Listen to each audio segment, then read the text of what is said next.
علیہ السلام کی اولاد قوم حضرت داؤد علیہ السلام کی قوم میں سے 70,000 آدمی عقبہ نام کی بستی کے پاس سمندر کے کنارے ایلا نامی گاؤں میں رہتے تھے، اور یہ لوگ بہت خوشی اور خوشحالی کے ساتھ زندگی بسر کرتے تھے۔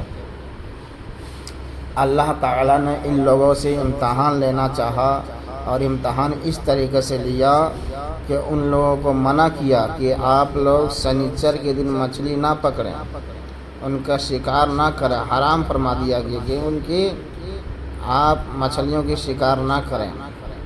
باقی کے ہفتوں کے دن آپ سنیچر کے علاوہ جمعہ ہو، اتوار ہو، سوموار ہو، منگل بدھ ہو، اس دن آپ شکار کریں، آپ کے لیے حلال ہے، مگر سنیچر کے دن آپ مچھلیوں کو مت پکڑیں۔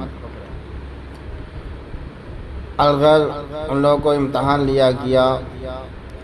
سنیچر کے دن بے شمار مچھلیاں آتی تھیں۔ آزمائش لیا گیا کہ جس دن منع کیا گیا تھا کہ اس دن مچھلیوں کو مت پکڑنا، اسی دن مچھلیاں سمندر میں، ندی میں زیادہ آنے لگی۔ الغرض ان لوگوں نے شیطان انسانی شکل میں آیا، اور آنے کے بعد کہا کہ آپ سمندر یا ندی کے کنارے آپ ایک حوض بنائیں، اور حوض بنانے کے بعد خشکی میں نکال دیں۔ جب پانی بھر جائے گا، یعنی باندھنے کے لیے حکم دیا گیا کہ آپ سنیچر کے دن مچھلیاں نہیں پکڑیں گے، آپ اتوار کے دن پکڑیں گے۔ اگر سنیچر کے دن وہ لوگ باندھ دیے اور حوض تیار کیے، اور سنیچر کے دن ہی مچھلیاں زیادہ آنے لگی، تو تمام مچھلیاں سمندر سے نکل کے، یعنی ندی سے نکل کر کے حوض میں مچھلیاں چلی گئی۔ الغرض وہ لوگ دوسرے تیسرے دن مچھلیوں کو پکڑے، لیکن قید کرنا، مچھلیوں کو پکڑنا اسی دن ہوا جس دن سنیچر کے دن منع کیا گیا تھا کہ آپ لوگ مچھلیوں کو مت پکڑیں، لیکن وہ لوگ نہیں مانے۔ الغرض اس دن شکار نہ کرو، بلکہ دوسرے دن آسانی کے ساتھ مچھلیوں کو پکڑ لو۔ ان لوگوں کو یہ شیطانی حلیہ بازی پسند آ گئی، اور ان لوگوں نے یہ نہیں سوچا کہ جب مچھلیاں نالیوں اور حوض میں مقید ہو گئی تو یہی ان کا شکار ہو گیا۔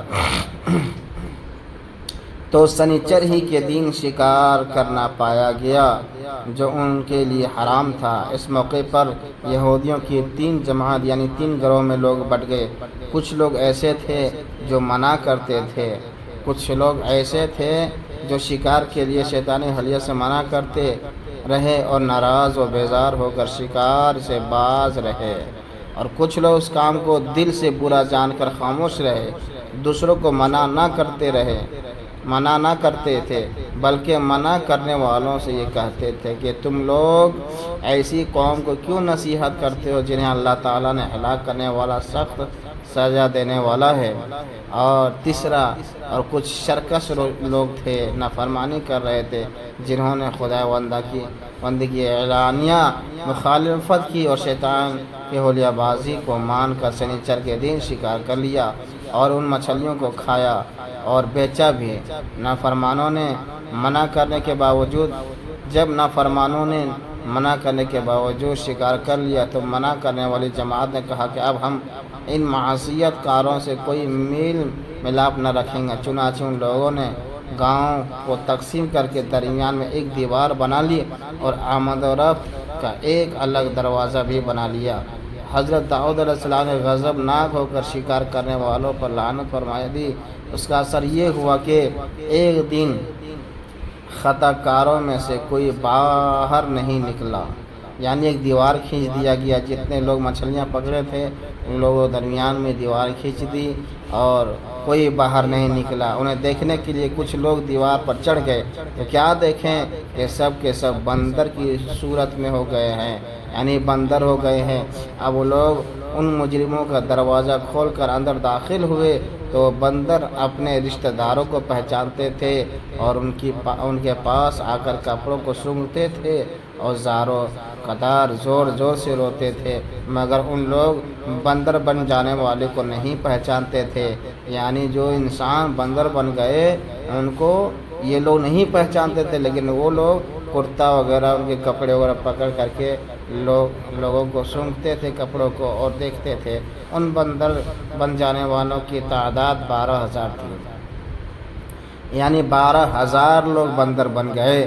یہ سب 3 دن تک زندہ رہے، جتنے لوگ بندر بن گئے تھے سب 3 دن تک زندہ رہے۔ اس درمیان میں کچھ بھی کھا نہ سکا نہ پی سکا، بلکہ یوں ہی بھوکے پیاسے سب کے سب ہلاک ہو گئے۔ شکار سے منع کرنے والا وہ گروہ ہلاکت سے سلامت رہے۔ صحیح قول یہ ہے کہ تمام جو لوگ خاموش تھے اسے بھی اللہ تعالیٰ نے بچا لیا۔ حالانکہ پارہ نمبر 2 سورہ بقرہ میں اس آیت کریم اس واقعہ کا ذکر کیا ہے، جس کا ترجمہ یہ ہے، کنز ایمان میں ہے۔ اعلیٰ حضرت امام احمد